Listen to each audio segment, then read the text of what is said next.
Suamiku dan selingkuhannya diam-diam menggelar pernikahan di luar negeri. Keluarga besarnya pergi ke luar negeri untuk menghadirinya. Saat mereka kembali, suamiku merasa puas dengan apa yang dimilikinya, tapi tiba-tiba dia syok ketakutan saat petugas bea cukai berkata, "Bapak kami tahan." Sebelum ceritanya dimulai, silakan tulis di kolom komentar dari daerah mana saja teman-teman yang menonton cerita ini. Jangan lupa like dan subscribe agar channel ini bisa semakin berkembang dan bisa mempersembahkan cerita yang lebih menarik lagi. Hujan turun dengan sangat deras malam itu, seolah langit Jakarta ikut merasakan kegelisahan yang menyelimuti hatiku. Suara guntur sesekali menggelegar, menggetarkan kaca jendela apartemen mewah kami di Jakarta Selatan. Aku berdiri di dekat jendela, memandangi butiran air yang merayap turun di kaca, sementara di belakangku, Dharma sedang sibuk memasukkan beberapa helai kemeja ke dalam koper kabinnya. "Sayang, kamu yakin tidak ada yang ketinggalan?" tanyaku pelan, berusaha menyembunyikan getaran dalam suaraku. Aku membalikkan badan, menatap punggung tegap lelaki yang sudah 5 tahun ini menjadi suamiku. Dharma menoleh sekilas, memberikan senyum yang dulu selalu bisa meluluhkan hatiku. Namun entah kenapa malam ini senyum itu terasa hambar. Terasa seperti topeng. "Sudah semua, Amara. Kan cuma 3 hari di Surabaya. Pertemuan dengan klien properti yang rewel itu, kamu tahu sendiri kan bagaimana ribetnya urusan lahan di sana?" jawabnya santai sambil menutup resleting koper. Aku mengangguk pelan. Sebagai seorang arsitek interior, aku paham betul dinamika pekerjaan kami. Klien yang rewel, revisi mendadak, tinjauan lokasi, itu semua makanan sehari-hari. Tapi ada yang berbeda kali ini. Biasanya, Dharma akan mengeluh panjang lebar tentang kliennya. Dia akan meminta pendapatku tentang strategi negosiasi. Namun kali ini, dia terlalu tenang, terlalu rapi, dan terlalu wangi untuk seseorang yang akan mengejar penerbangan malam ke Surabaya. "Hati-hati di jalannya, Mas," ucapku saat dia menghampiriku. Dia mencium keningku sekilas. Ciuman yang dingin dan terburu-buru. "Jaga diri di rumah ya. Nanti kalau sudah sampai hotel, aku kabari." Mungkin sinyal agak susah kalau langsung ke lokasi proyek. Alasannya, padahal Surabaya adalah kota besar, bukan hutan belantara. Tapi aku memilih diam. Aku memilih menjadi istri yang penurut di matanya. "Iya, Mas. Kabari saja kalau sempat," jawabku. Dharma meraih gagang kopernya dan melangkah keluar pintu apartemen tanpa menoleh lagi. Suara pintu yang tertutup terdengar seperti dentuman palu hakim yang memutuskan nasibku. Begitu dia pergi, keheningan yang mencekam langsung menyergap ruangan luas ini. Hanya suara hujan yang terdengar semakin keras. Aku menghela napas panjang, mencoba menepis firasat buruk yang sejak tadi pagi menggerogoti pikiranku. Mungkin aku hanya terlalu lelah dengan proyek renovasi hotel di Bali yang sedang kutangani. Mungkin aku hanya paranoid karena terlalu banyak mendengar cerita teman-teman arisan tentang perselingkuhan. Aku mencoba menyibukkan diri. Aku berjalan ke dapur, berniat menyeduh teh chamomile untuk menenangkan sarafku. Namun, ketenangan itu tidak berlangsung lama. Ting!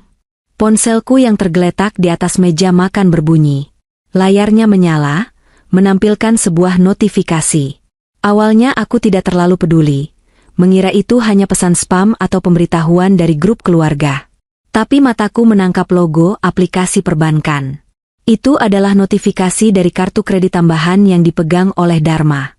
Kartu itu terhubung dengan akun utamaku, sebuah kesepakatan yang kami buat dulu untuk memudahkan pencatatan keuangan rumah tangga.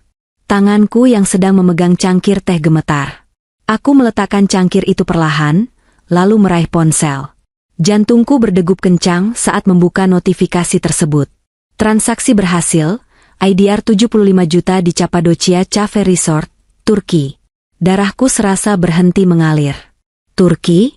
Bukankah dia bilang ke Surabaya? Kenapa ada transaksi di Turki sebesar 75 juta rupiah? Apakah kartunya dibajak? Pikiranku berkecamuk. Logika pertamaku berusaha menyangkal. Mungkin ada kesalahan sistem. Mungkin kartunya dicuri orang. Tapi, jika dicuri, kenapa transaksinya di hotel? Dan kenapa Dharma tidak meneleponku untuk memblokir kartu? Dengan jari yang gemetar, aku segera membuka aplikasi perbankan di ponselku. Aku mengecek riwayat transaksi lebih detail. Bukan hanya satu transaksi. Ada transaksi lain yang baru saja masuk beberapa detik setelahnya. Transaksi berhasil, IDR 45 juta di Turkish Airlines. Mataku membelalak. Ini bukan pembajakan. Ini adalah perjalanan yang direncanakan. Surabaya hanyalah dongeng pengantar tidur untukku. Rasa mual tiba-tiba menyerang perutku. Aku terduduk di kursi makan, menatap layar ponsel dengan tatapan kosong. Dharma membohongiku. Dia tidak pergi dinas ke Surabaya. Dia pergi ke Turki. Tapi dengan siapa? Naluri detektifku tiba-tiba muncul. Rasa sakit hati yang barusan menyerang kini berubah menjadi rasa ingin tahu yang membakar. Aku teringat Dharma akhir-akhir ini sering tersenyum sendiri saat melihat ponselnya. Dia juga sering pulang larut dengan alasan lembur. Dan yang paling mencurigakan, dia mengubah kata sandi ponselnya seminggu yang lalu dengan alasan keamanan kantor. Aku tidak bisa membuka ponselnya karena dia membawanya. Tapi aku punya akses ke laptop kerjanya yang tertinggal di ruang kerja. Dharma memang memiliki 2 laptop. Satu untuk dibawa ke lapangan, dan satu lagi laptop spesifikasi tinggi untuk di rumah yang biasanya dia gunakan untuk rendering desain atau bermain game. Aku berlari kecil menuju ruang kerja. Menyalakan laptopnya. Untungnya, dia tidak mengubah kata sandi laptop rumah. Layar menyala. Aku segera membuka peramban browser. Tanganku dengan cepat mengetik alamat Instagram. Akun Dharma sudah logout, tentu saja. Tapi dia sering lupa membersihkan histori pencarian. Aku mengklik kolom pencarian.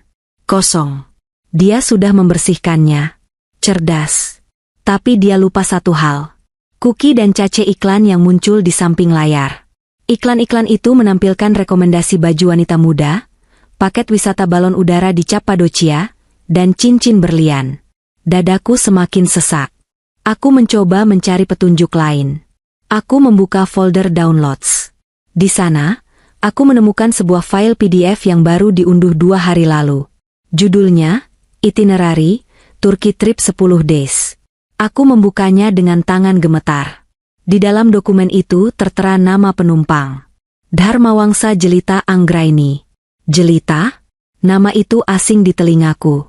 Tapi naluri wanitaku bekerja cepat. Aku kembali ke Instagram melalui akun pribadiku. Aku mengetik nama, Jelita Anggraini, di kolom pencarian. Ada banyak nama yang sama. Aku memfilter pencarian. Mencari akun yang mungkin saling mengikuti dengan akun Dharma atau teman-teman Dharma. Setelah 10 menit mencari, aku menemukannya. Akun dengan username Jelita_Barbie. Akunnya tidak dikunci. Bodoh sekali. Atau mungkin dia memang sengaja ingin pamer. Foto terakhir diunggah 1 jam yang lalu. Lokasinya di Bandara Soekarno-Hatta Terminal 3, area keberangkatan internasional. Di foto itu, terlihat 2 tangan yang saling menggenggam di atas meja lounge mewah. Tangan laki-laki itu mengenakan jam tangan Rolex yang sangat aku kenal. Jam tangan yang kuberikan pada Dharma sebagai hadiah ulang tahun bulan lalu. Di samping tangan itu, tergeletak 2 tiket pesawat business class tujuan Istanbul. Captionnya membuat duniaku runtuh seketika. Finally, honeymoon with my love. Bye-bye Jakarta, see you in Turkey. Pesawat 2 hati merah 2 honeymoon love of my life soulmate. Air mataku menetes, jatuh tepat di atas layar ponsel. Honeymoon? Bulan madu? Padahal dia masih suamiku yang sah. Kami belum bercerai. Bahkan kami tidak sedang bertengkar hebat. Bagaimana bisa dia menyebut ini bulan madu? Aku menggulir ke bawah, melihat foto-foto lama Jelita. Gadis itu masih sangat muda, mungkin awal 20-an.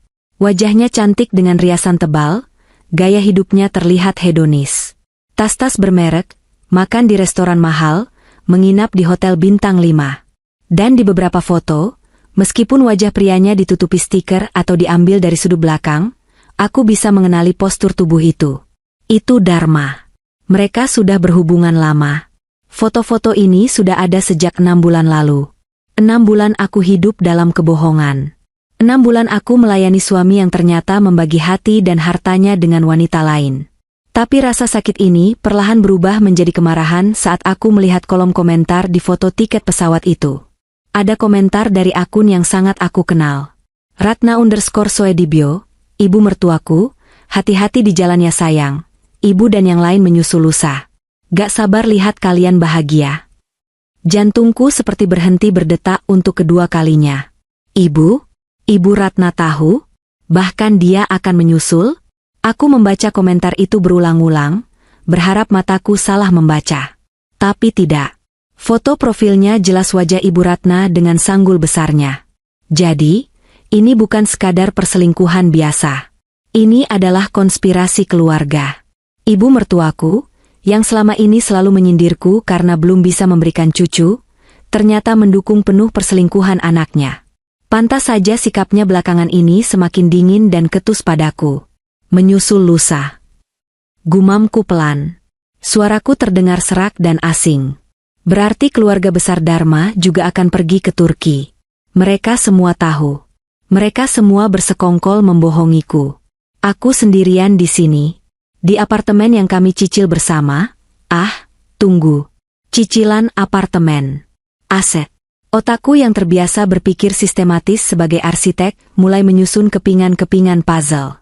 Dharma memesan tiket mahal, hotel puluhan juta, dan membawa keluarga besarnya. Dari mana uangnya?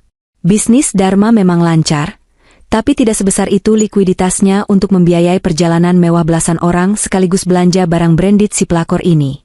Kecurigaan baru muncul. Kecurigaan yang jauh lebih mengerikan daripada sekadar sakit hati karena diselingkuhi. Jika mereka semua pergi, dan Dharma menghabiskan uang sebanyak ini dalam waktu singkat, apakah dia berencana untuk kembali? Atau, apakah dia sedang menguras habis harta kami sebelum menendangku keluar? Aku menyeka air mataku dengan kasar. Tidak. Aku tidak boleh menangis. Menangis tidak akan mengubah tiket pesawat mereka. Menangis tidak akan mengembalikan uang 75 juta yang baru saja terdebit. Aku amarah. Aku wanita mandiri. Aku arsitek yang membangun gedung-gedung kokoh. Aku tidak akan roboh hanya karena satu laki-laki brengsek dan keluarganya yang gila. Malam ini, biarkan mereka terbang dengan tenang. Biarkan mereka berpikir aku adalah istri bodoh yang sedang tidur nyenyak menunggu suami pulang dari Surabaya. Besok, aku akan mencari tahu seberapa dalam lubang pengkhianatan yang mereka gali. Dan aku pastikan, mereka sendirilah yang akan terkubur di dalamnya. Aku bangkit berdiri, menatap pantulan wajahku di cermin. Mata sembab, hidung merah, tapi ada api yang mulai menyala di sorot mataku. Selamat berlibur, Dharma, bisikku pada kesunyian malam. Nikmati pestamu, karena tagihannya akan sangat mahal. Pagi harinya, matahari bersinar terik, kontras dengan suasana hatiku yang mendung kelabu. Aku memaksakan diri untuk bangun, mandi, dan berdandan rapi. Bukan untuk pergi ke kantor, melainkan untuk menjalankan misi pertamaku. Tujuan awalku adalah rumah Ibu Ratna di kawasan Menteng. Berdasarkan komentar di Instagram semalam, Ibu Ratna bilang akan menyusul lusa. Artinya, hari ini mereka pasti sedang sibuk mempersiapkan keberangkatan. Aku harus masuk ke sana sebelum mereka pergi. Aku harus tahu apa sebenarnya rencana besar mereka. Dengan mengendarai mobil pribadiku, aku membelah kemacetan Jakarta. Di kursi penumpang, aku sudah menyiapkan senjata awalku, rantang berisi rendang kesukaan Ibu Ratna. Ini adalah alasan klasik yang selalu ampuh untuk berkunjung tanpa diundang. Mengantar makanan. Rumah mertuaku adalah bangunan tua bergaya kolonial yang besar dan megah. Dulu, aku mengagumi arsitekturnya. Sekarang, rumah ini terasa seperti sarang ular berbisa. Saat aku tiba, gerbang dibuka oleh satpam yang sudah mengenalku. "Siang, Bu Amara." "Tumben sendirian, Pak Dharma mana?" tanya Pak Satpam ramah. "Bapak lagi dinas ke Surabaya, Pak." "Saya cuma mau antar makanan buat Ibu," jawabku sambil tersenyum wajar, menekan rasa muak di dada. Aku memarkir mobil dan berjalan menuju pintu utama. Pintu itu sedikit terbuka. Terdengar suara riuh dari dalam. Sepertinya sedang ada keramaian. Aku melangkah pelan, sengaja tidak mengetuk pintu atau memanggil salam dengan keras. Aku melepaskan sepatu hak tinggiku dan menentengnya, berjalan mengendap-endap seperti pencuri di rumah keluargaku sendiri. Dari ruang tengah, terdengar suara Ibu Ratna yang melengking, khas nada bicaranya yang otoriter. "Ingat ya, jangan bawa barang-barang yang kelihatan murah. Kita mau ketemu besannya jelita di sana, keluarga terpandang. Jangan bikin malu Dharma. Lagian nanti di sana kita borong lagi. Suara Ibu Ratna terdengar jelas. Aku menahan napas, bersembunyi di balik partisi kayu jati besar yang memisahkan ruang tamu dan ruang keluarga. Jantungku berdegup kencang. Besan? Jadi jelita juga membawa keluarganya? Atau mereka bertemu keluarga jelita di sana? Tapi Bu, tiket kita amankan? Visa investor yang diurus Dharma itu beneran sudah jadi? Tanya suara lain. Itu suara Yanti, kakak perempuan Dharma yang juga sering meminjam uang padaku tapi tak pernah dikembalikan. Aman. Kalian ini cerewet sekali. Dharma sudah atur semuanya. Visa investor itu kunci kita buat tinggal lama di sana kalau perlu. Dharma bilang, dia sudah cairkan aset-aset yang di sini. Nanti kita beli properti di Istanbul, sewakan, hidup ongkang-ongkang kaki. Biar si Amara itu urus sisa utang perusahaan kalau ada. Sahut Ibu Ratna sambil tertawa renyah. Tawa yang membuat darahku mendidih sampai ke ubun-ubun. Tubuhku gemetar hebat. Bukan karena sedih, tapi karena amarah yang luar biasa. Mereka bukan hanya mau liburan. Mereka mau pindah. Dan bagian terburuknya, biar Amara urus sisa utang perusahaan. Mereka berniat menjebakku. Dharma pasti menjadikan namaku sebagai penjamin, atau ada dokumen perusahaan yang diatasnamakan padaku tanpa sepengetahuanku. Selama ini aku memang beberapa kali menandatangani dokumen yang disodorkan Dharma dengan alasan formalitas bisnis keluarga. Betapa bodohnya aku. Aku harus mencari bukti. Aku tidak bisa hanya mendengar omongan mereka. Aku butuh dokumen fisik. Sambil memastikan mereka masih asyik mengobrol di ruang tengah, sepertinya mereka sedang packing bersama, aku menyelinap menuju ruang kerja almarhum ayah mertua yang kini sering dipakai Ibu Ratna untuk menyimpan surat-surat berharga. Pintu ruang kerja itu tertutup rapat. Aku memutar gagang pintu perlahan. Tidak terkunci. Syukurlah, kecerobohan mereka adalah keberuntunganku. Aku masuk dan menutup pintu perlahan. Ruangan itu berbau apek kertas tua dan pengharum ruangan lavender. Mataku langsung tertuju pada brankas besar di sudut ruangan. Pintunya sedikit terbuka. Mungkin karena mereka terlalu sibuk dan antusias mempersiapkan keberangkatan, atau karena mereka merasa tidak akan ada orang yang berani masuk ke sini, mereka lupa mengunci brankas itu kembali. Di atas meja kerja yang besar, berserakan tumpukan kertas. Aku mendekat dengan cepat. Tanganku memilah-milah dokumen itu. Sertifikat hak milik, SHM, rumah di Pondok Indah, rumah yang kutempati bersama Dharma, ada di sana. Tapi tunggu, ada akta jual beli di sebelahnya. Tanggalnya minggu lalu. Rumah itu, sudah dijual? Aku membekap mulutku sendiri agar tidak berteriak. Rumah hasil kerja keras kami berdua, tempat aku menata setiap sudut interiornya dengan cinta, sudah dijual oleh Dharma tanpa sepengetahuanku. Tanda tanganku di akta itu, dipalsukan. Itu jelas bukan tanda tanganku, tapi mirip. Aku membuka dokumen lain. Ada surat pengalihan saham perusahaan Dharma. Aset-aset likuid perusahaan sudah ditarik tunai dan ditransfer ke beberapa rekening luar negeri atas nama perusahaan cangkang, Shell Company, di Panama dan Turki. Dan yang paling mengerikan, aku menemukan setumpuk surat tagihan pajak yang belum dibayar atas nama perusahaan, serta surat peringatan dari bank tentang kredit macet yang menggunakan namaku sebagai penanggung jawab kedua, Kosigner.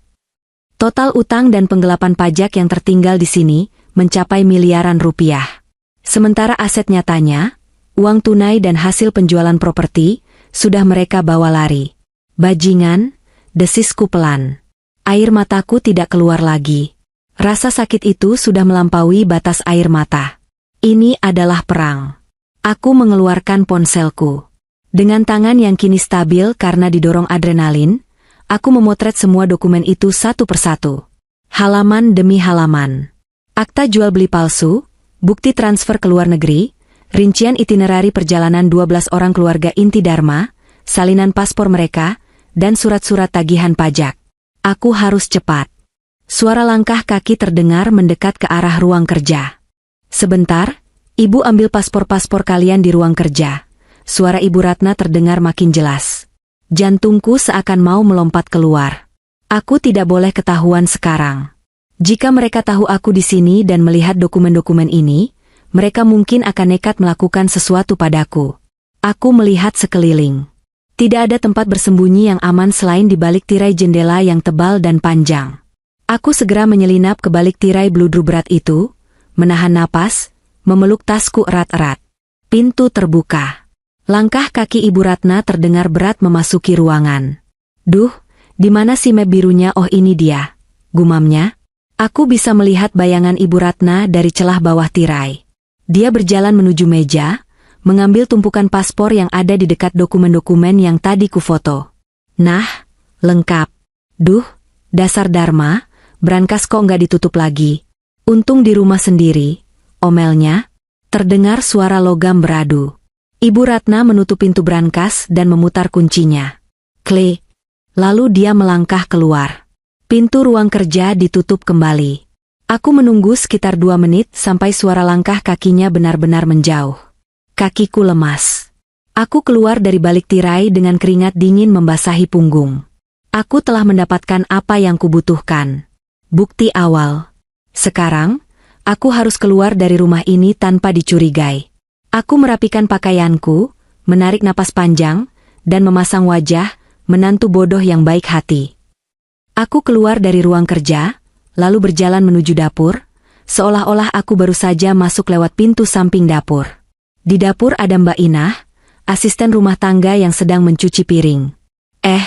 Non Amara, kapan datang? Tanya Mbak Inah kaget. Barusan, Mbak. Lewat pintu samping tadi, pintunya gak dikunci. Ini aku bawa rendang buat ibu. Tolong dipanasin ya, kataku sambil menyerahkan rantang. Mbak Inah mengangguk hormat. Iya non. Ibu lagi di ruang tengah sama keluarga besar. Lagi sibuk packing, katanya mau liburan. Wajah Mbak Inah terlihat polos, dia pasti tidak tahu menahu soal rencana jahat majikannya. Aku berjalan menuju ruang tengah. Assalamualaikum, Ibu. Sapaku dengan suara lembut yang kubuat-buat. Keheningan seketika terjadi. Semua mata tertuju padaku. Wajah Ibu Ratna tampak kaget, lalu berubah menjadi senyum sinis. Yanti dan suaminya tampak salah tingkah, mencoba menutupi koper yang belum tertutup rapat. Amara, tumben kesini. Nggak bilang-bilang, kata Ibu Ratna, nada suaranya tajam. Iya Bu, Dharma kan lagi ke Surabaya. Amara kesepian di apartemen. Jadi Amara masakin rendang kesukaan ibu, sekalian mau main. Wah, ramai sekali. Mau kemana nih Bu? Banyak koper? Tanyaku dengan wajah pura-pura bingung. Ibu Ratna saling pandang dengan Yanti. Dia berdeham. Oh, ini. Biasa, keluarga mau ada acara ke puncak. Liburan sebentar. Kamu kan sibuk kerja, Dharma juga sibuk, jadi ibu nggak mau ganggu kalian. Ke puncak bawa koper besar begitu ya, Bu? Tanyaku lagi, menunjuk koper hardcase ukuran 28 inci yang jelas-jelas untuk perjalanan jauh. Ya namanya bawa cucu-cucu, bawa baju banyak, selimut, makanan. Kamu mana ngerti, kan belum punya anak, sindir Ibu Ratna telak.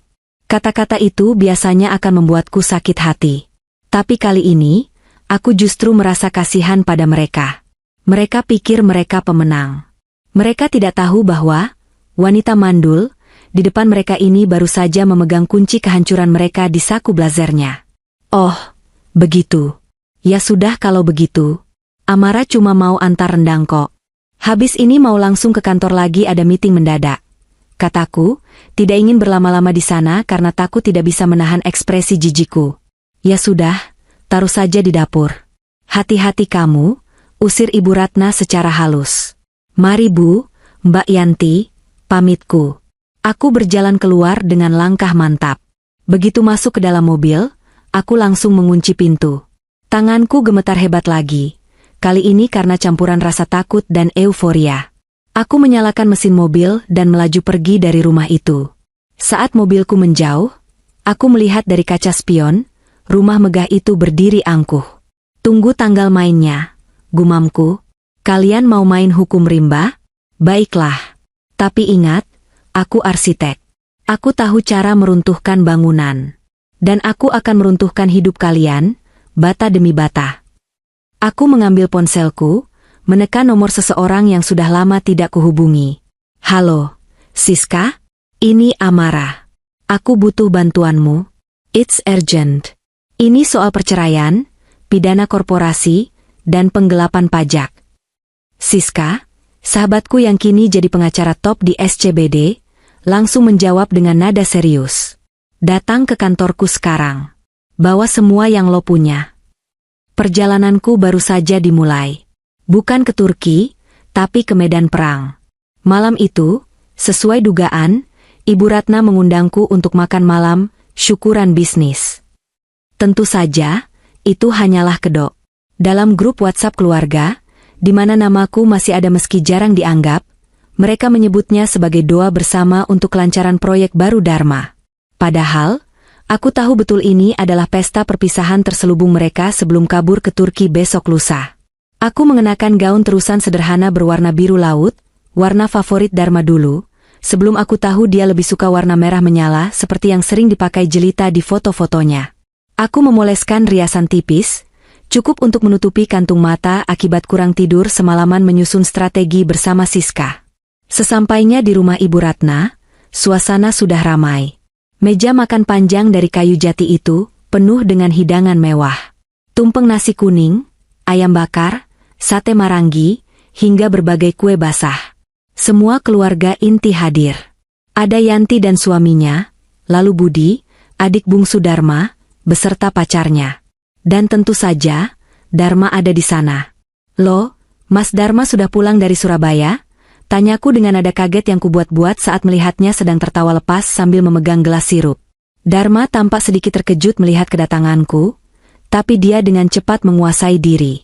Dia berjalan mendekat, lalu mengecup pipiku. Sayang. Iya, tadi sore baru mendarat. Urusan di sana selesai lebih cepat, jadi aku langsung ke sini karena ibu minta kumpul. Syukurlah kalau lancar, jawabku sambil tersenyum manis. Aku kangen lo, Mas. Dharma tersenyum kaku. Aku juga. Kami duduk mengelilingi meja makan. Ibu Ratna duduk di ujung meja layaknya ratu. Dia menatapku sekilas dengan tatapan meremehkan, lalu mulai membuka percakapan. Malam ini kita syukuran kecil-kecilan. Bisnis keluarga kita sedang mau ekspansi besar. Doakan ya, semoga langkah yang kita ambil ini membawa berkah dan keuntungan berlipat ganda, ucap Ibu Ratna penuh makna ganda. Amin, seru seluruh anggota keluarga serempak. Aku ikut mengaminkan, meski dalam hati aku menambahkan doa agar kebusukan mereka segera terbongkar. Sepanjang makan malam, mereka bersikap aneh. Yanti yang biasanya ketus, tiba-tiba menawariku ayam goreng. Makan yang banyak, Rah. Kamu kurusan lo. Nanti suami nggak betah kalau istrinya tulang doang, ujarnya sambil tertawa kecil. Makasih, Mbak, jawabku singkat. Budi, si adik ipar yang pengangguran tapi gayanya selangit, tiba-tiba bertanya soal pekerjaanku. Mbak Amara, proyek hotel di Bali itu bayarannya gede nggak sih? Bagi-bagi dong kalau cair. Lumayan, Di. Cukup buat bayar cicilan dan tabungan masa depan, jawabku santai. Masa depan apa sih? Orang anak aja belum ada, celetuk Ibu Ratna tiba-tiba, memotong pembicaraan. Suasana meja makan hening sejenak. Dharma berdeham. Bu, sudahlah. Loh, ibu kan bicara fakta. Amara ini terlalu sibuk kerja, makanya rahimnya kering. Coba kalau dia fokus di rumah, urus suami, pasti Dharma nggak perlu capek-capek cari hiburan di luar. Ibu Ratna menghentikan kalimatnya, menyadari dia hampir keceplosan. Maksud ibu, cari hiburan main golf atau apa gitu? Dharma tampak gelisah. Dia melirikku, takut aku marah. Tapi aku tetap tenang. Aku mengambil segelas air, meminumnya perlahan. Maaf ya, Bu, kalau Amara belum bisa kasih cucu. Doakan saja, kataku lembut.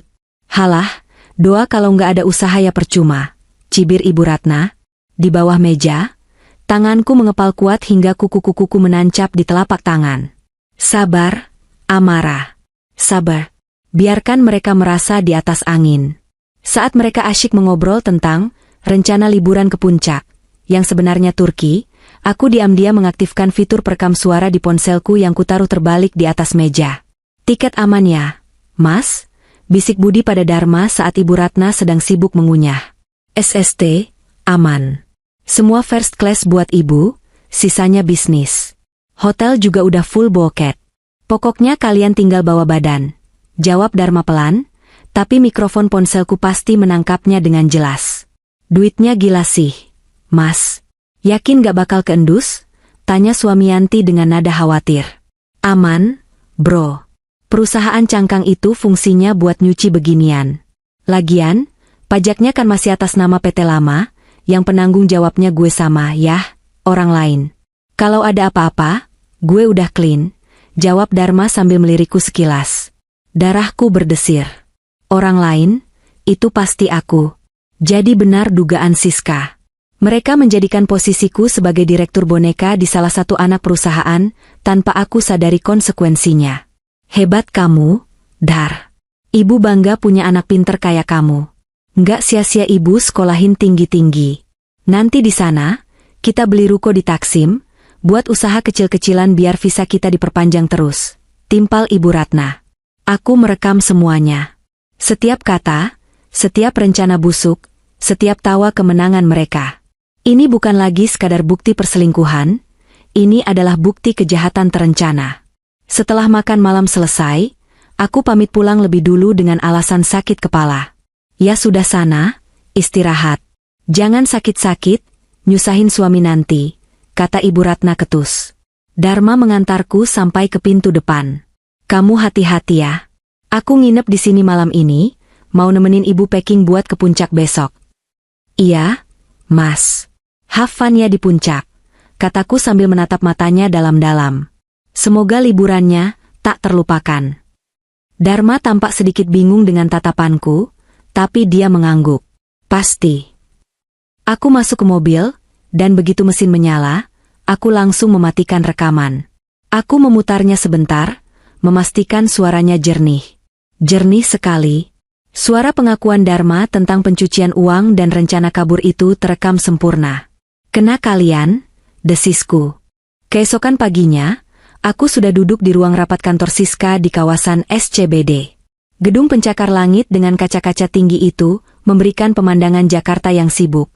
Namun pikiranku jauh lebih sibuk. Siska duduk di hadapanku, ditemani seorang pria parubaya yang diperkenalkannya sebagai Pak Herman, detektif swasta senior. Di meja, berserakan foto-foto dokumen yang kuambil dari brankas Ibu Ratna, serta rekaman suara dari makan malam semalam yang sudah disalin ke flash disk. Gila, gumam Siska sambil menggelengkan kepala setelah mendengarkan rekaman itu. Suami lo bukan cuma brengsek, Ra. Dia kriminal. Gue tahu, SIS. Makanya gue kesini. Gue nggak mau cuma cerai. Gue mau dia hancur sehancur-hancurnya. Gue mau dia ngerasain gimana rasanya nggak punya apa-apa, kayak dia ngerencanain buat ninggalin gue tanpa apa-apa. Jawabku dingin. Pak Herman meletakkan beberapa lembar foto di meja. Foto-foto itu menunjukkan Dharma dan Jelita sedang keluar masuk sebuah bank swasta, lalu foto mereka di sebuah kantor notaris. Bu Amara, berdasarkan penyelidikan tim saya 24 jam terakhir, suami ibu memang sedang melakukan likuidasi aset besar-besaran. Uang dari penjualan rumah ibu di Pondok Indah sudah masuk ke rekening penampungan, lalu dipecah ke beberapa rekening luar negeri. Dan soal perusahaan, Pak Herman menunjuk sebuah dokumen. Ibu tercatat sebagai direktur utama di PT Arta Mandiri Sejahtera sejak 6 bulan lalu. Perusahaan ini yang digunakan Dharma untuk menampung utang pajak dan kredit macet. Aku memijat pelipisku yang berdenyut. Gue nggak pernah merasa tanda tangan pengangkatan direksi, SIS. Itu gampang dipalsukan, Ra. Tapi tenang, justru ini senjata kita, kata Siska, matanya berbinar tajam khas pengacara yang menemukan celah mematikan. Karena lo tercatat sebagai direktur utama, lo punya hak penuh untuk mengakses data keuangan perusahaan secara legal ke bank dan kantor pajak. Kita bisa minta freeze rekening perusahaan atas dasar dugaan penyalahgunaan dana oleh komisaris, yaitu Dharma. Caranya? Tanyaku. Kita main cepat. Hari ini juga, kita lapor ke Polda Metro Jaya atas dugaan pemalsuan dokumen dan penggelapan dalam jabatan. Bukti rekaman dan foto dokumen ini sudah cukup buat preliminary evidence. Bersamaan dengan itu, Gue akan kirim surat ke Dirjen Pajak dan Imigrasi. Kita laporkan indikasi pelarian aset ke luar negeri. Siska mencondongkan tubuhnya ke depan. Ra, lo harus kuat. Proses ini bakal capek. Tapi kalau kita gerak sekarang, pas mereka lagi seneng-senengnya di udara atau pas baru nyampe sana, dampaknya bakal fatal. Gue siap, SIS. Gue udah nggak punya rasa takut lagi. Rasa takut gue udah abis dimakan rasa kecewa. Jawabku mantap. Oke. Satu lagi, tambah Pak Herman. Saya menemukan info menarik soal Jelita. Dia ternyata bukan wanita single kaya raya seperti yang dia citrakan di sosmed. Dia mantan model katalog yang punya banyak utang pinjol. Dia nempel sama Dharma murni karena uang. Kalau Dharma jatuh miskin, dia bakal ninggalin Dharma, potongku. Tepat, Pak Herman tersenyum. Kami menghabiskan waktu berjam-jam menyusun berkas laporan. Siang harinya, kami langsung bergerak ke Polda Metro Jaya.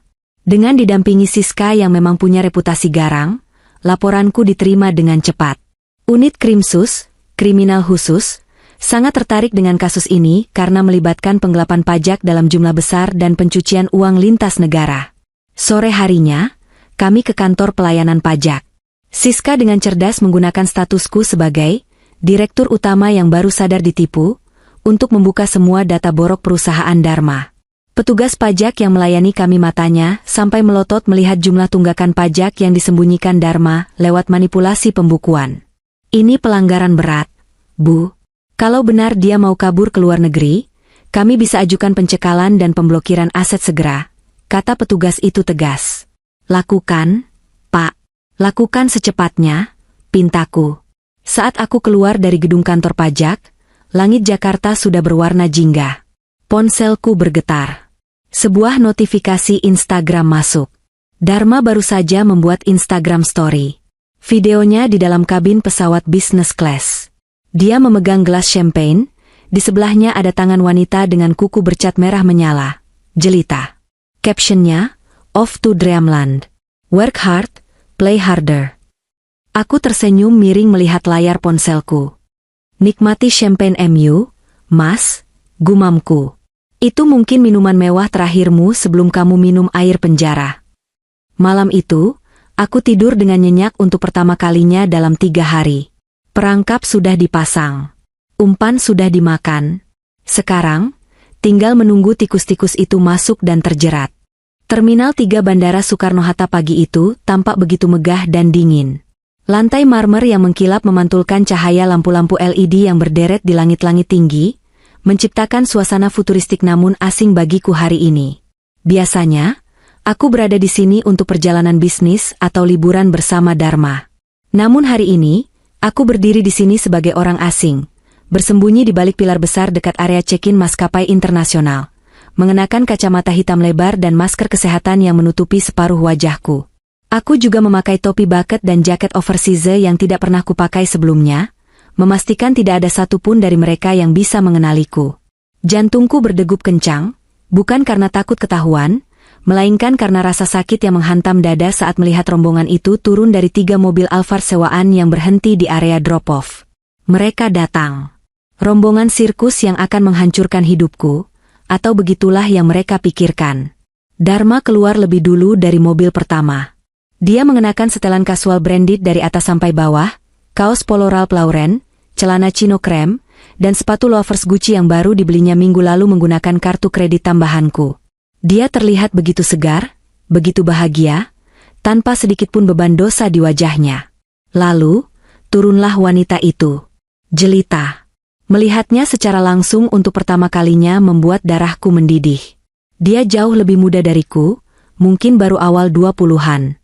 Kulitnya putih pucat, tubuhnya ramping dibalut dress musim panas yang agak terbuka untuk ukuran penerbangan internasional, lengkap dengan kacamata hitam yang bertengger di atas kepalanya. Dia langsung menggandeng lengan Dharma dengan manja, seolah-olah dia adalah pemilik sah lelaki itu. Dharma membalasnya dengan rangkulan di pinggang, lalu membisikkan sesuatu yang membuat wanita itu tertawa renyah. Tawa yang terdengar seperti pisau yang mengiris gendang telingaku. Di belakang mereka, dari mobil kedua dan ketiga, keluarlah pasukan pendukungnya. Ibu Ratna turun dengan gaya paling heboh. Dia mengenakan gamis mewah berwarna emas mencolok dengan jilbab senada, dan yang paling membuatku ingin muntah, dia menenteng tas Louis Vuitton seri terbaru. Tas yang aku tahu harganya puluhan juta. Tas yang Dharma bilang, terlalu mahal, saat aku ingin membelinya tahun lalu dengan uangku sendiri. Ternyata, dia membelikannya untuk ibunya sebagai sogokan agar merestui perselingkuhan ini. Yanti, suaminya, Budi, dan sepupu-sepupu lainnya menyusul dengan keriuhan yang memalukan. Mereka tertawa keras, berteriak memanggil porter, dan sibuk mengeluarkan koper-koper Rimowa yang masih mengkilap. Total ada 12 orang. 12 orang yang makan dari keringatku, yang menikmati fasilitas hasil kerja kerasku, dan sekarang bersekongkol untuk membuangku. Ayo, jangan sampai telat check-in. Kita mau lounge dulu kan, Mas Dharma? Teriak Yanti dengan suara cemprengnya yang menggema. Tenang, Mbak. Priority lane kok. Santai aja, jawab Dharma dengan nada sombong yang sangat kukenal. Aku melihat Ibu Ratna menghampiri Jelita, lalu merapikan rambut wanita itu dengan penuh kasih sayang. Pemandangan itu jauh lebih menyakitkan daripada melihat Dharma berselingkuh. Ibu Ratna, yang selama 5 tahun ini selalu mengkritik penampilanku, yang selalu bilang aku terlalu sibuk kerja sampai lupa dandan, kini memperlakukan selingkuhan anaknya Bak Putri Raja. Kamu cantik banget sayang. Nanti di pesawat istirahat ya biar di Turki fresh. Samar-samar aku mendengar suara Ibu Ratna. Iya, Bu. Makasih ya Bu, udah bolehin Jelita ikut, jawab Jelita dengan suara dibuat-buat imut. Loh, kamu kan menantu kesayangan Ibu. Harusnya kamu yang jadi istri Dharma dari dulu, bukan si mandul itu, sahut Ibu Ratna. Kalimat itu, bukan si mandul itu. Rasanya seperti ada tangan tak kasat mata yang meremas jantungku hingga hancur. Kakiku lemas seketika. Aku harus berpegangan pada pilar dingin di sampingku agar tidak ambruk. Air mata panas merebak di pelupuk mataku, tapi aku menahannya sekuat tenaga.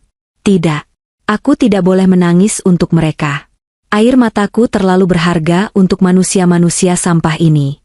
Aku mengambil ponselku, memotret mereka diam-diam. Foto Dharma yang sedang merangkul Jelita, foto tumpukan koper mereka, dan foto keceriaan mereka. Ini bukan untuk kenang-kenangan, tapi untuk bukti tambahan. Bukti bahwa di saat perusahaan yang dipimpin Dharma, di atas kertas, namaku, sedang menunggak pajak miliaran, komisarisnya justru berfoya-foya ke luar negeri.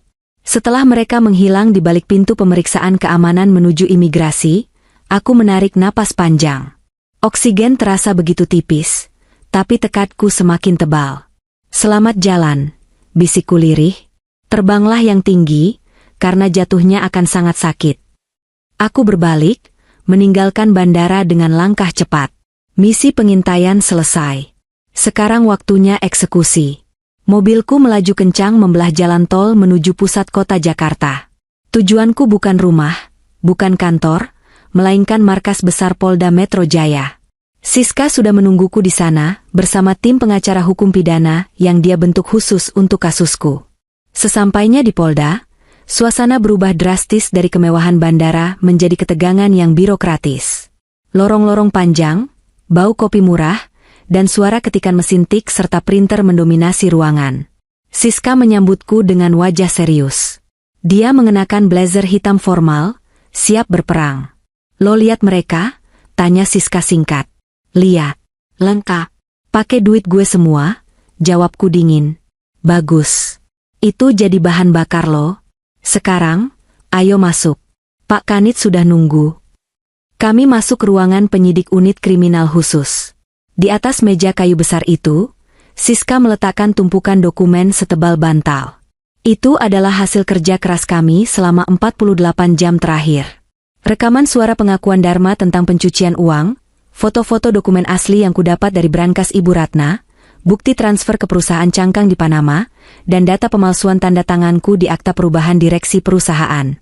Penyidik senior itu, seorang pria parubaya dengan tatapan tajam, membolak-balik berkas tersebut. Alisnya terangkat saat melihat nominal angka yang tertera di laporan pajak fiktif. Ini bukan kasus kecil, Bu Amara, ujar penyidik itu sambil menatapku. Dugaan penggelapan dalam jabatan, pemalsuan dokumen negara, pencucian uang, dan penggelapan pajak korporasi. Total kerugian negara saja sudah miliaran, belum kerugian pribadi ibu. Saya mengerti, Pak. Karena itu saya ingin laporan ini diproses secepatnya. Saya khawatir mereka tidak akan kembali ke Indonesia jika tahu ini sudah tercium. Mereka sedang dalam perjalanan ke Turki sekarang, berniat membeli properti di sana untuk menetap. Jelasku dengan suara tegas. Ada indikasi pelarian aset dan pelaku? Tanya penyidik itu lagi. Sangat jelas, Pak. Ini bukti percakapan mereka tentang visa investor dan rencana tidak kembali. Sela Siska sambil menyodorkan transkrip rekaman yang sudah dilegalisir. Penyidik itu mengangguk-angguk. Dia mengetuk-ngetukkan pulpennya di meja, lalu menatap rekannya. Segera buatkan sprindik, surat perintah penyidikan. Koordinasi dengan imigrasi dan Interpol untuk pemantauan. Dan kirim surat ke PPATK, Pusat Pelaporan dan Analisis Transaksi Keuangan, untuk penelusuran aliran dana. Siap, Endan, jawab rekannya sigap. Keluar dari ruangan itu, aku merasa sedikit lega, tapi tugas belum selesai. Kami langsung meluncur ke kantor wilayah Direktorat Jenderal Pajak. Di sana, prosesnya lebih cepat namun mematikan. Dengan statusku sebagai direktur utama, yang dijebak, aku memiliki wewenang untuk mengakui adanya kesalahan pelaporan pajak dan meminta pembekuan aset perusahaan untuk mencegah kerugian negara lebih lanjut. Petugas pajak yang melayani kami menggelengkan kepala saat melihat data pembukuan ganda yang dibuat Dharma. Ini kriminal murni, Bu. Suami ibu memanipulasi PPN dan PPh badan selama 2 tahun terakhir. Uangnya ditarik tunai dan dipindahkan ke rekening pribadi. Bekukan semuanya, Pak. Semua rekening perusahaan, dan semua rekening pribadi pengurus yang terlibat, termasuk rekening suami saya, pintaku. Kami akan proses pemblokiran serentak hari ini juga. Sistem kami terintegrasi dengan perbankan nasional. Begitu surat ini saya input, dalam hitungan jam, akses mereka akan tertutup. Janji petugas itu. Malam harinya, aku duduk sendirian di apartemen yang kini terasa begitu sunyi. Aku membuka laptop, memantau pergerakan media sosial mereka. Pesawat mereka baru saja mendarat di Istanbul. Notifikasi Instagram jelita muncul. Sebuah video story. Mereka sedang berada di dalam bus jemputan VIP Bandara Istanbul. Dharma terlihat tertawa lebar sambil memegang sebotol minuman. Ibu Ratna sedang pamer syal barunya. Hello Turki. Alhamdulillah sampai dengan selamat. Waktunya belanja, tulis jelita. Aku menatap layar itu dengan senyum miring. Mereka tidak tahu bahwa di Jakarta, surat pemblokiran aset sudah ditandatangani. Mereka tidak tahu bahwa nama Dharma Wangsa sudah masuk dalam daftar pantau. Mereka tidak tahu bahwa setiap gesekan kartu kredit yang akan mereka lakukan mulai besok, adalah pemicu bom waktu yang sudah kami pasang. Aku menutup laptopku perlahan. Nikmatilah malam pertamamu di sana, Mas. Karena besok, dunia kalian akan runtuh. Cappadocia menyambut mereka dengan keindahan yang menyihir.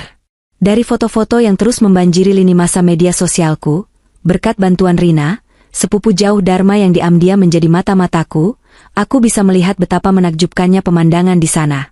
Bukit-bukit batu yang menjulang seperti cerobong asap peri, langit biru yang bersih, dan suasana eksotis yang memabukkan. Mereka menginap di sebuah hotel gua mewah, salah satu yang termahal di kawasan Goreme.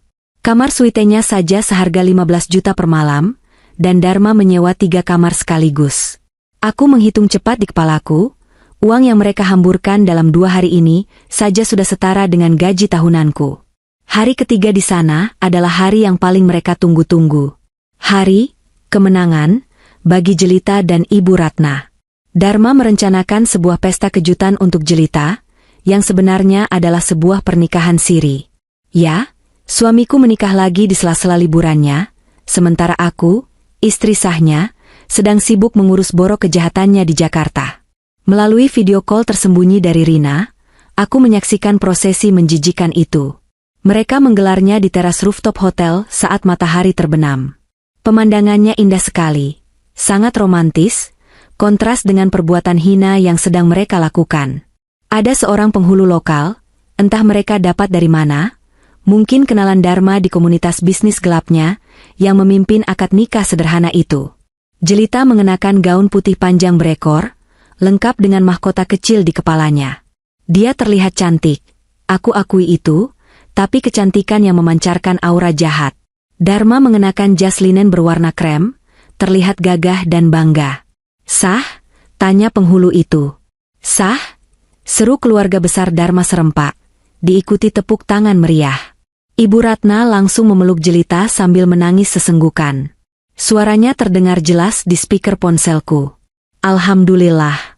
Akhirnya ibu punya menantu yang sempurna. Yang cantik, yang muda, yang bisa bikin Dharma bahagia. Nggak kayak yang di Jakarta itu, cuma bisa bikin pusing kepala." Dadaku sesak. Rasa mual menjalar dari perut ke kerongkongan. Aku mematikan sambungan video call itu sejenak. Aku butuh udara. Aku berjalan ke balkon apartemenku, menghirup polusi Jakarta dalam-dalam. Sabar, Amara. Sabar. Biarkan mereka terbang setinggi mungkin. 1 jam kemudian, Rina mengirim pesan lagi. "Rina, Mbak, sekarang lagi makan malam. Mewah banget, pesen wine yang harganya jutaan. Om Dharma kayak raja minyak. Siap-siap ya Mbak. Katanya abis ini mau bayar DP buat sewa balon udara privat besok pagi." Inilah saatnya. Saat yang kutunggu-tunggu. Bom waktu itu akan meledak sebentar lagi. Aku kembali memantau lewat pesan teks Rina, karena terlalu berisiko jika dia melakukan video call di meja makan. Di restoran hotel yang remang-remang dan romantis itu, Dharma mengangkat gelasnya tinggi-tinggi. "Untuk istri baruku, Jelita, dan untuk keluarga kita tercinta.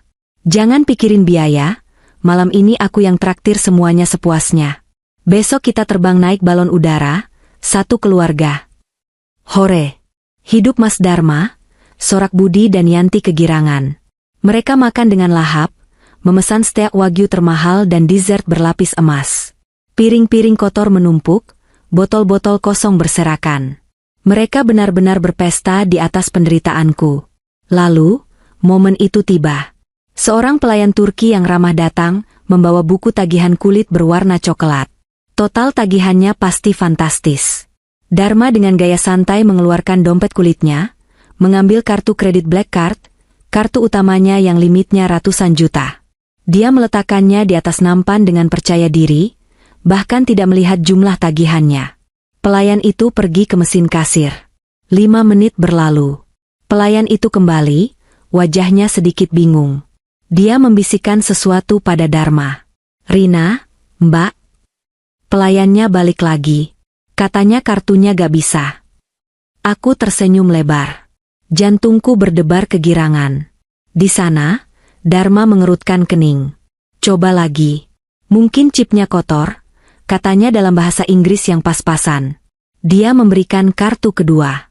Kartu platinum yang terhubung dengan rekening perusahaan. Pelayan itu kembali lagi ke mesin EDC. Terdengar bunyi bip-bip-bip yang menyakitkan, lalu suara kertas struk pendek keluar. "Declinet." Pelayan itu kembali ke meja, kali ini wajahnya tidak seramah tadi. "Maaf, Tuan, kartu ini juga ditolak." Keterangannya, hubungi penerbit kartu. "Apakah ada kartu lain?" Wajah Dharma mulai berubah warna. Dari merah padam karena alkohol, menjadi pucat pasi. Keringat dingin mulai menetes di pelipisnya. Suasana meja makan yang tadinya riuh mendadak hening. Denting garpu berhenti. "Mas, kenapa? Kok lama?" tanya Jelita manja, belum menyadari situasi. "Sebentar sayang, biasalah, jaringan internasional suka error," jawab Dharma gugup. Tangannya mulai gemetar saat membuka dompetnya lagi. Dia mengeluarkan kartu debit prioritas. Kartu andalannya. "Pakai ini. Ini pasti bisa. Saldonya banyak." Pelayan itu mencoba lagi. Semua mata keluarga tertuju pada mesin kecil di tangan pelayan itu. Mesin itu seolah menjadi hakim yang menentukan nasib mereka. Bip, bip, bip. Transaction failed. Card blocked. "Maaf, Tuan. Kartu ini diblokir," ucap pelayan itu tegas. Suaranya cukup keras hingga terdengar oleh meja sebelah. Ibu Ratna melotot. "Apa maksudnya diblokir?" "Itu kartu anak saya isinya miliaran. Jangan sembarangan kamu," bentak Ibu Ratna dalam bahasa Indonesia, membuat pelayan itu bingung tapi tetap memasang wajah garang. "Mas kok bisa semua nggak bisa?" tanya Jelita, suaranya mulai panik. Rasa malunya mulai muncul karena beberapa tamu bule di meja sebelah mulai melirik dan berbisik-bisik. Dharma panik luar biasa. Dia mencoba membuka aplikasi mobile banking di ponselnya. Jari-jarinya menari di atas layar dengan gemetar. Saat dia menekan tombol login, sebuah pesan pop-up muncul di layar ponselnya. Akses detail. Rekening Anda dalam status pembekuan sementara. Silakan hubungi kantor cabang terdekat. Ponsel Dharma terlepas dari genggamannya, jatuh berdebum ke atas meja, memecahkan piring kecil tempat sambal. Dhar? Kenapa Dhar? Tanya Yanti ketakutan. Semua dibekukan. Bisik Dharma, suaranya serak seperti orang tercekik. Rekening aku, rekening PT, kartu kredit semuanya mati. Apa? Maksud kamu apa? Pekik Ibu Ratna histeris. Terus bayar ini gimana? Itu tagihannya 40 juta rupiah kalau dikurskan, Dharma. Kepanikan melanda meja itu. Keangkuhan mereka lenyap seketika, digantikan oleh ketakutan purba, tidak punya uang di negeri orang. Kalian bawa cash berapa? Kumpulin semua cash kalian. Cepat, perintah Dharma pada keluarganya, nadanya bukan lagi seperti pahlawan, tapi seperti pengemis yang memaksa. Aku cuma bawa 500 ribu buat beli magnet kulkas, cicit Budi.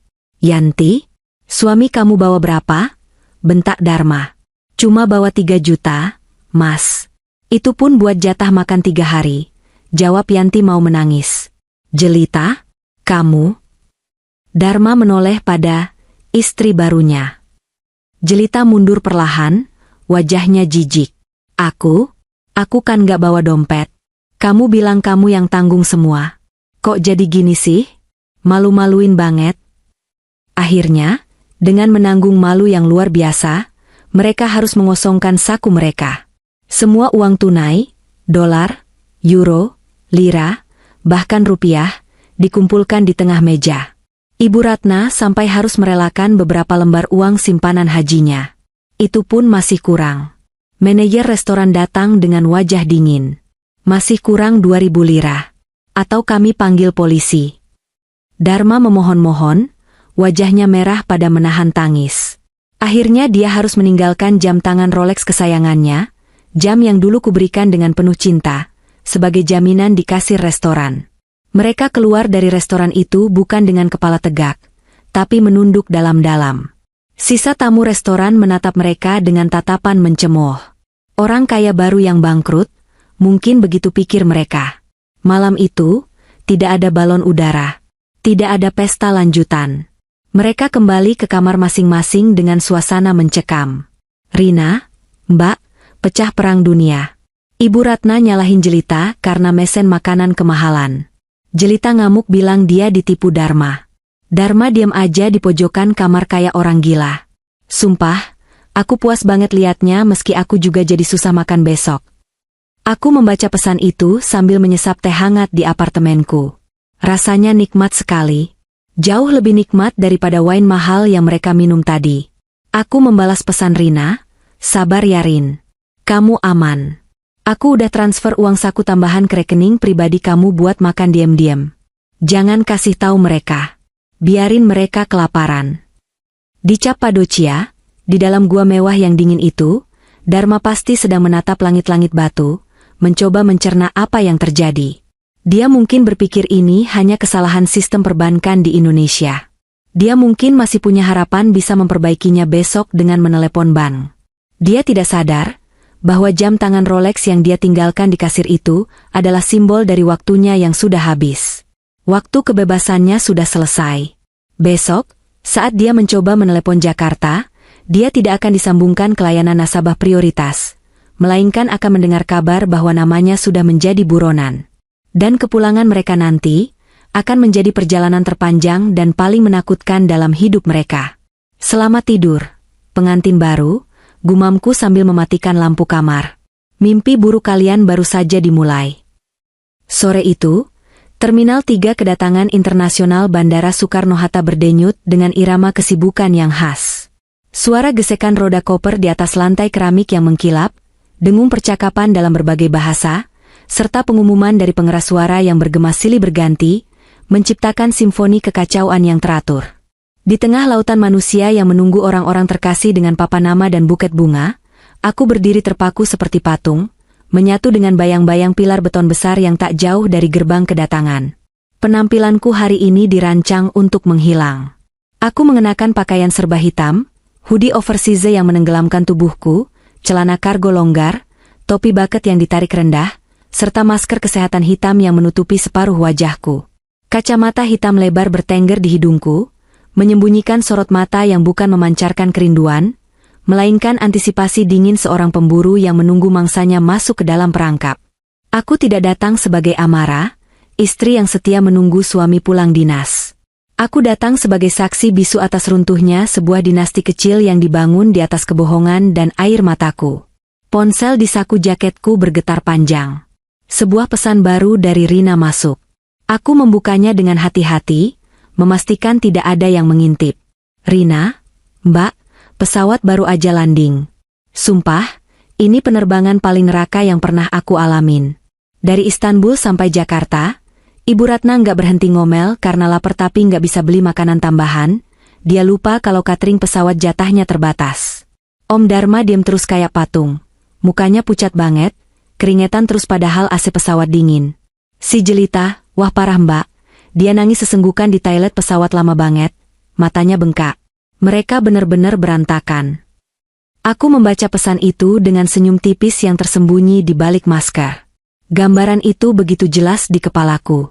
Keluarga yang biasanya memuja kemewahan, kini terpaksa merasakan ketidaknyamanan karena kebodohan mereka sendiri. Uang tunai mereka habis terkuras di Turki untuk membayar tagihan hotel dan restoran setelah semua kartu kredit dan debit diblokir. Mereka pulang bukan sebagai turis elit, melainkan sebagai pelarian yang kehabisan bekal. Rina, sekarang lagi nunggu bagasi. Koper kita banyak banget. Mbak, ada 15 koper besar masuk bagasi, belum termasuk tentengan tas branded yang mereka paksa bawa ke kabin karena takut lecet. Mereka nekat mau lewat jalur hijau. Mbak, Ibu Ratna bilang, ngapain lewat merah? Emang kita penyelundup? Kita ini orang kaya, petugas nggak bakal berani macem-macem. Arogansi. Itu adalah dosa terbesar mereka, sekaligus senjata yang akan menghancurkan mereka. Mereka pikir hukum di negeri ini bisa dibeli, atau setidaknya bisa digertak dengan penampilan mentereng. Mereka lupa bahwa saat ini, nama Dharma Wangsa sudah ditandai dengan tinta merah di sistem database imigrasi dan kepolisian. 20 menit berlalu dengan lambat. Ketegangan di dadaku meningkat seiring dengan terbukanya pintu kaca geser otomatis. Gelombang penumpang mulai membanjiri area penjemputan. Aku menajamkan penglihatan, memindai setiap wajah yang keluar. Dan akhirnya, mereka muncul. Rombongan itu terlihat seperti sirkus yang kehilangan kemeriahannya. Ibu Ratna berjalan paling depan, mendorong troli yang penuh sesak hingga terlihat sulit dikendalikan. Penampilannya masih berusaha keras untuk terlihat mahal. Dia mengenakan gamis sutra bermotif rantai emas yang mencolok, dipadu dengan jilbab turban instan yang berkilauan. Di lengan kanannya, menggelantung tas Louis Vuitton Limited Edition, barang bukti kejahatan yang dibeli dengan uang perusahaan suamiku. Namun, wajahnya tidak bisa menipu. Gurat kelelahan, rasa lapar, dan ketegangan membuat riasannya yang tebal terlihat retak dan luntur. Di belakangnya, Dharma berjalan dengan langkah seret. Bahunya merosot, hilang sudah postur tegap penuh wibawa yang biasa dia pamerkan di depan rekan bisnisnya. Dia mengenakan jaket kulit coklat mahal yang dibelinya di Grand Bazaar, namun kini jaket itu tampak terlalu berat untuknya. Tangan kirinya menyeret koper Rimowa perak, sementara tangan kanannya tidak menggandeng jelita, melainkan sibuk memijat pelipisnya sendiri. Matanya liar, bergerak ke kiri dan ke kanan, seolah takut ada hantu yang menyergapnya. Jelita berjalan di sampingnya, tapi ada jarak yang nyata di antara mereka. Gadis itu terlihat kacau. Dres musim panasnya kusut, rambutnya yang biasanya di-blow sempurna kini lepek dan diikat asal-asalan. Dia menenteng 3 paper bag besar bertuliskan Hermes dan Chanel dengan posesif, seolah nyawanya ada di dalam kantong kertas itu. Wajahnya masam, bibirnya mengerucut, jelas habis menangis dan bertengkar hebat. Di barisan belakang, Yanti, suaminya, dan Budi mengekor seperti rombongan pengangkut barang. Mereka tampak paling menderita. Budi, yang biasanya sok gaya dengan sneakers mahalnya, kini berjalan terpincang-pincang sambil mendorong 2 troli sekaligus. Wajah mereka menyeratkan penyesalan mendalam, penyesalan karena ikut liburan yang berujung petaka ini. Aku melihat mereka berhenti sejenak di persimpangan krusial sebelum pintu keluar terakhir. Jalur merah, goes to Declar, dan jalur hijau, nothing to Declar. Yanti terlihat menarik lengan baju Ibu Ratna, menunjuk ke arah jalur merah dengan ragu. Bu, koper kita banyak banget loh. Itu ada tas-tas mahal, kotaknya masih lengkap. Kalau lewat hijau terus diperiksa gimana? Dendanya gede, Bu. Dari jarak sejauh ini, aku bisa melihat Ibu Ratna menepis tangan Yanti dengan kasar. Gerak bibirnya terbaca jelas olehku. Diam kamu. Jangan bikin panik. Kita lewat hijau. Muka kita ini muka orang terpandang, bukan TKI. Petugas nggak akan berani stop kita. Jalan. Dharma tampak ragu sejenak. Dia menatap petugas bea cukai yang berdiri bersiaga di ujung jalur. Ada ketakutan di matanya. Tapi, egonya, atau mungkin keputusasaannya karena tidak punya uang sepeser pun untuk membayar pajak, memaksanya mengikuti perintah ibunya. Dia mengangguk lemah, lalu memimpin rombongan menuju jalur hijau. Keputusan yang fatal. Aku menahan napas.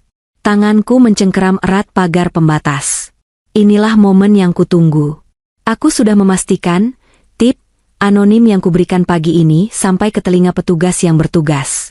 Saat roda troli pertama yang didorong Ibu Ratna melintasi garis hijau, seorang petugas bea cukai bertubuh tegap, mengenakan seragam biru tua dengan rompi neon, melangkah maju dengan gerakan tegas namun tenang. Dia mengangkat tangan kanannya, memberikan isyarat berhenti yang mutlak. Selamat sore, Ibu, Bapak.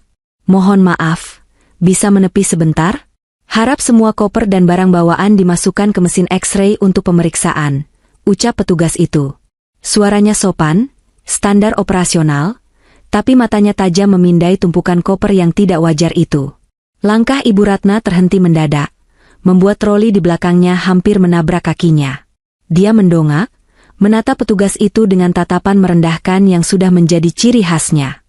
Wajahnya memerah, bukan karena malu, tapi karena marah. Apa-apaan ini?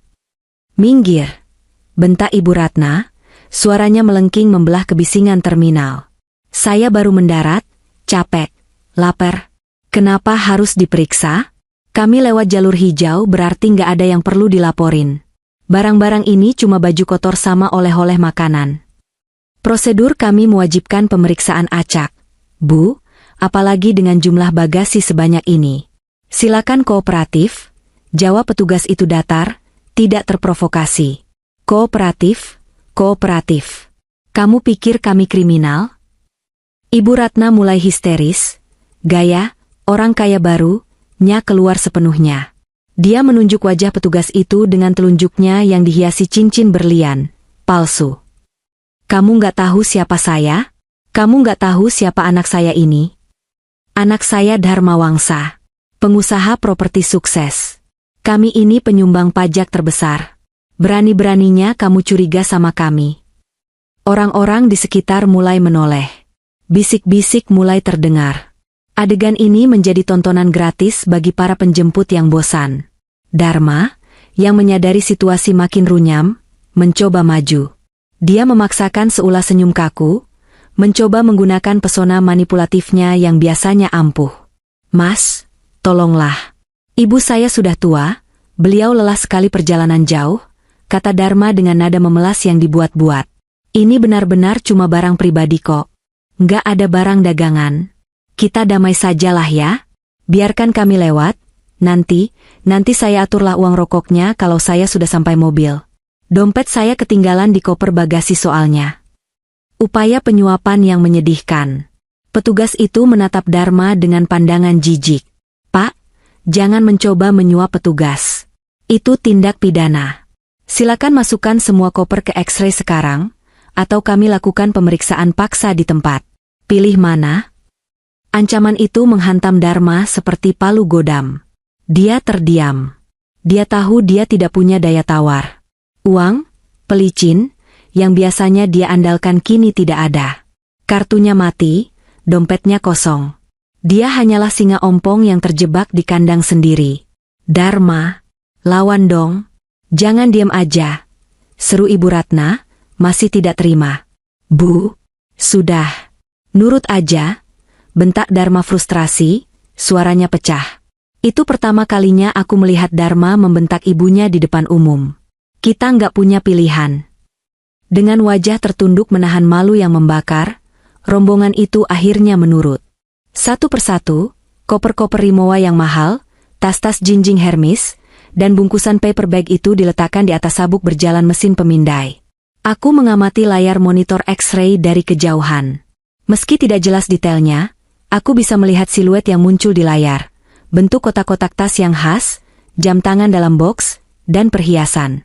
Petugas di balik monitor langsung berdiri, menekan tombol intercom, dan memberi kode pada rekannya. Kode merah. Barang kena pajak dalam jumlah besar. Bapak, Ibu, mohon maaf. Berdasarkan hasil pemindaian, terindikasi banyak barang mewah yang belum dilaporkan. Silakan ikut kami ke ruang pemeriksaan customs di sebelah sana. Paspor harap disiapkan. Perintah petugas itu, kali ini lebih tegas. Dua petugas keamanan bandara, AFSEC, datang mendekat, mengapit rombongan itu agar tidak ada yang kabur. Loh, kok masuk ruangan? Saya mau pulang. Supir saya udah nunggu. Rengek jelita, mulai panik. Dia mendekap tas Chanel-nya erat-erat. Mbak, masuk saja. Jangan bikin keributan lagi, tegur petugas AFSEC. Mereka digiring seperti ternak menuju akuarium, ruang pemeriksaan bea cukai yang berdinding kaca transparan. Di dalam sana, nasib mereka akan ditentukan. Dan aku, sang sutradara dari drama ini, bergeser perlahan mendekati dinding kaca pembatas area penjemputan untuk mendapatkan kursi baris depan pertunjukan ini. Hatiku berdebar kencang. Bukan karena kasihan, tapi karena euforia keadilan yang akhirnya tegak. Topeng mereka sudah retak di Turki, dan sekarang, di Jakarta, topeng itu akan hancur berkeping-keping. Ruang pemeriksaan bea cukai itu terang benderang, diterangi lampu neon putih yang menyilaukan, kontras dengan langit Jakarta di luar yang mulai meremang senja. Dinding kaca yang memisahkan area steril itu dengan area publik tempatku berdiri, seolah menjadi layar bioskop raksasa. Bedanya, film yang sedang kuputar ini adalah kenyataan pahit bagi mereka yang ada di dalamnya. Di dalam sana, kekacauan terjadi. Petugas bea cukai, yang kini berjumlah 4 orang, mulai membuka paksa koper-koper itu di atas meja panjang stainless steel. Suara resleting dibuka, plastik disobek, dan kotak dibuka terdengar imajiner di telingaku. Namun ekspresi wajah mereka menceritakan segalanya. Satu persatu, harta karun, itu dikeluarkan. Dari koper Ibu Ratna, petugas mengeluarkan 3 buah tas Louis Vuitton model terbaru, lengkap dengan kotak oranye dan pitanya yang masih mulus. Ibu Ratna tampak mencoba merebut tas itu, mulutnya bergerak cepat meneriakkan protes. Tapi petugas dengan tenang menjauhkannya dan mulai mencatat kode seri tas tersebut untuk mengecek harganya di database. Dari tas jinjing jelita, keluar 2 kotak hitam Chanel dan 1 kotak oranye Hermes Birkin. Tas yang harganya setara dengan sebuah mobil SUV itu diletakkan begitu saja di atas meja dingin. Jelita menangis histeris di pojokan ruangan, bahunya berguncang hebat. Dia tahu, tas itu adalah trofi kemenangannya merebut Dharma, dan sekarang trofi itu sedang diproses untuk disita. Dan dari koper Dharma, petugas menemukan beberapa kotak jam tangan Tag Heuer dan perhiasan emas Turki yang disembunyikan di antara tumpukan baju kotor. Sebuah upaya penyelundupan yang amatiran dan menggelikan. Aku melihat seorang petugas senior menekan kalkulator dengan cepat, lalu mencetak selembar kertas panjang. Itu adalah vonis awal mereka, surat penetapan denda dan pajak bea masuk. Petugas itu menyodorkan kertas itu ke hadapan Dharma. Dharma menatap angka yang tertera di kertas itu. Matanya membelalak, seolah bola matanya hendak lompat keluar. Dia terhuyung ke belakang, tangannya mencari pegangan pada tepi meja. Aku bisa menebak angkanya. Dengan barang bukti sebanyak itu, tas mewah, jam tangan, perhiasan, pajak dan denda administratifnya pasti mencapai ratusan juta rupiah. Mungkin 300, atau bahkan 500 juta. Dharma terlihat berbicara dengan panik. Dia menggelengkan kepala, menunjuk-nunjuk dompetnya yang kosong. Dia menoleh ke arah Ibu Ratna, lalu ke Yanti. Terlihat perdebatan sengit di antara mereka. Ibu Ratna memukul lengan Dharma, mungkin menyalahkannya karena tidak bisa membereskan masalah ini. Yanti dan suaminya membuang muka, sibuk menyelamatkan diri sendiri, menolak ikut patungan karena mereka tahu mereka juga tidak punya uang. Bayar sekarang atau barang ini kami sita sebagai milik negara. Aku bisa membayangkan bentakan petugas itu dari gestur tubuhnya yang menunjuk mesin EDC, Electronic Data Capture, di meja kasir. Dharma dengan tangan gemetar mengeluarkan satu-satunya kartu yang tersisa di dompetnya, kartu debit yang mungkin dia harap secara ajaib sudah terbuka blokirnya. Dia menyerahkannya pada petugas. Petugas menggeseknya. Hening sejenak. Lalu petugas itu menggeleng dan mengembalikan kartunya. Declined. Ditolak. Dharma ambruk. Dia berlutut di lantai, memohon-mohon. Pemandangan seorang pengusaha yang dulu begitu sombong, kini berlutut di depan petugas bea cukai karena tidak sanggup membayar pajak tas selingkuhannya, sungguh menyedihkan sekaligus memuaskan. Namun, hukuman finansial ini hanyalah permulaan. Tiba-tiba, pintu samping ruang pemeriksaan yang terhubung dengan area imigrasi dan keamanan terbuka lebar. Suasana ruangan berubah drastis. Jika tadi atmosfernya adalah ketegangan administratif, kini berubah menjadi ketakutan primal. 6 orang pria melangkah masuk dengan derap langkah yang berat dan otoritatif. 4 di antaranya mengenakan seragam coklat kepolisian lengkap dengan atribut, sementara 2 lainnya mengenakan kemeja putih rapi dengan lencana penyidik tergantung di leher. Itu adalah tim unit Krimsus, kriminal khusus, Polda Metro Jaya. Melihat kedatangan polisi, Ibu Ratna yang sedang sibuk memeluk tas LV-nya langsung terdiam. Mulutnya menganga. Matanya yang tadi melotot marah kini dipenuhi teror. Jelita berhenti menangis, wajahnya pucat pasi seperti mayat. Seorang perwira polisi berpangkat Ajun Komisaris Polisi, AKP, berjalan lurus menuju Dharma yang masih berlutut. Dia memberi isyarat agar Dharma berdiri. Dharma berdiri dengan kaki gemetar. Dia tampak bingung. Dia mungkin berpikir polisi ini datang karena keributan yang dibuat ibunya. "Selamat sore, Saudara Dharma Wangsa," tanya polisi itu. Suaranya tidak terdengar olehku, tapi postur tubuhnya jelas menunjukkan otoritas. Dharma mengangguk patah-patah. Polisi itu mengeluarkan selembar kertas berwarna merah muda dari map yang dibawanya. Surat perintah penangkapan. Dia membacakan isinya dengan lantang di hadapan keluarga besar itu. Berdasarkan laporan polisi nomor sekian. Saudara Dharma Wangsa, Anda kami tangkap dengan sangkaan tindak pidana penggelapan dalam jabatan, pemalsuan dokumen negara, dan tindak pidana pencucian uang, TPPU. Anda juga disangkakan melanggar undang-undang perpajakan dengan ancaman hukuman di atas 5 tahun penjara. Dharma menggeleng-gelengkan kepalanya kuat-kuat. Tidak mungkin. Ini salah paham. Saya bisa jelaskan. Siapa pelapornya? Saya mau bicara sama pengacara saya. Dia berteriak, air ludahnya muncrat kemana-mana. Polisi itu menunjuk ke arah kaca pembatas.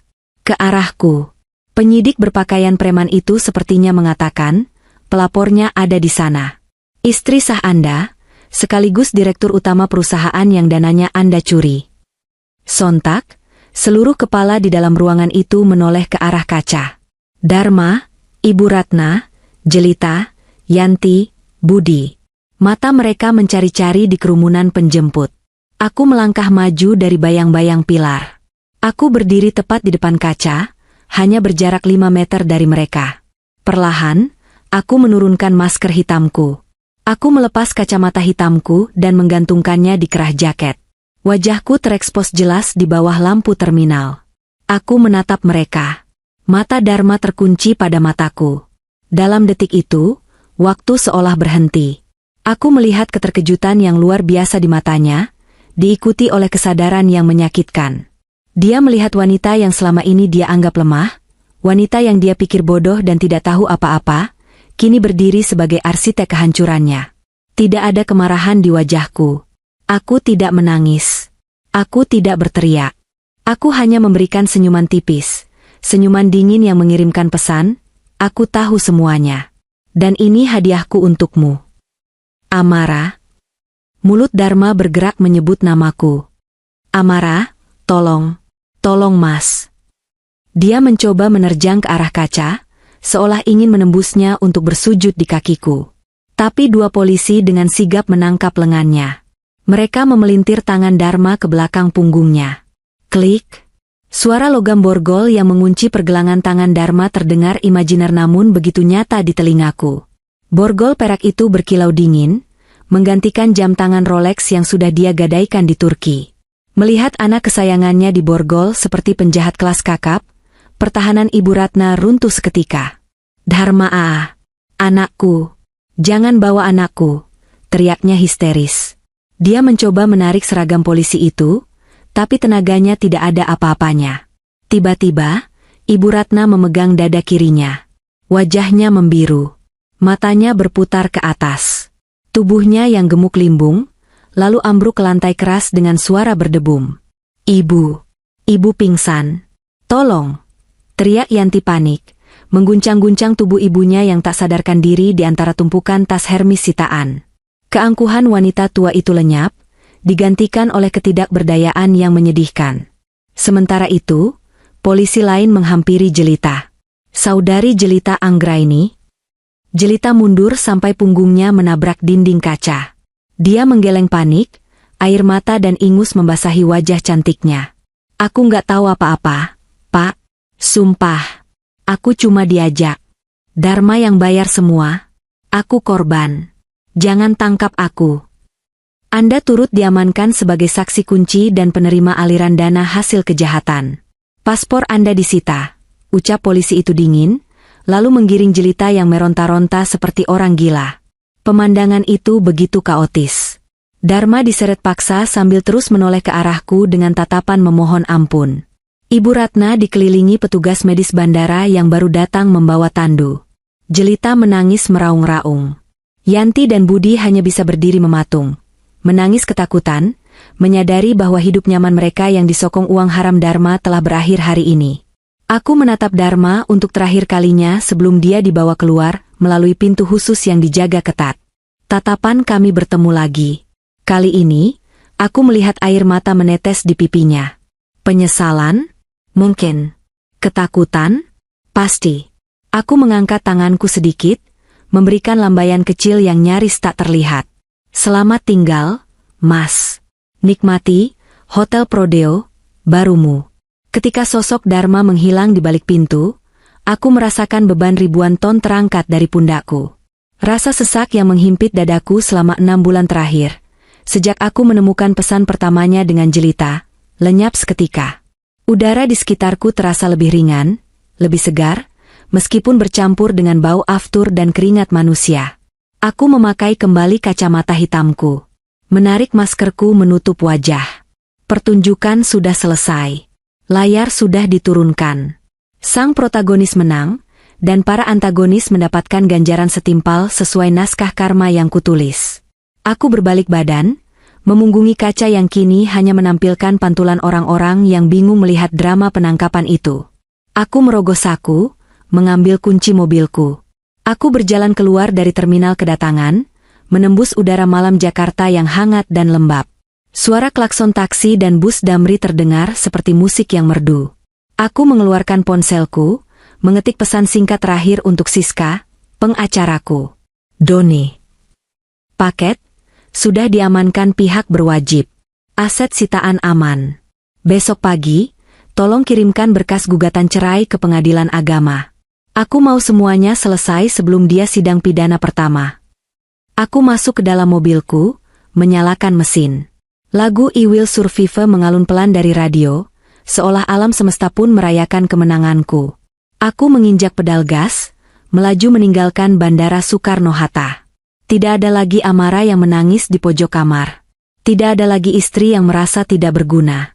Malam ini, aku terlahir kembali sebagai wanita yang utuh, kuat, dan bebas. Welcome to Indonesia, Dharma, bisikku sambil tersenyum lebar, menatap jalan tol yang terbentang luas di depan sana. Dan selamat datang di hidup baruku, Amara.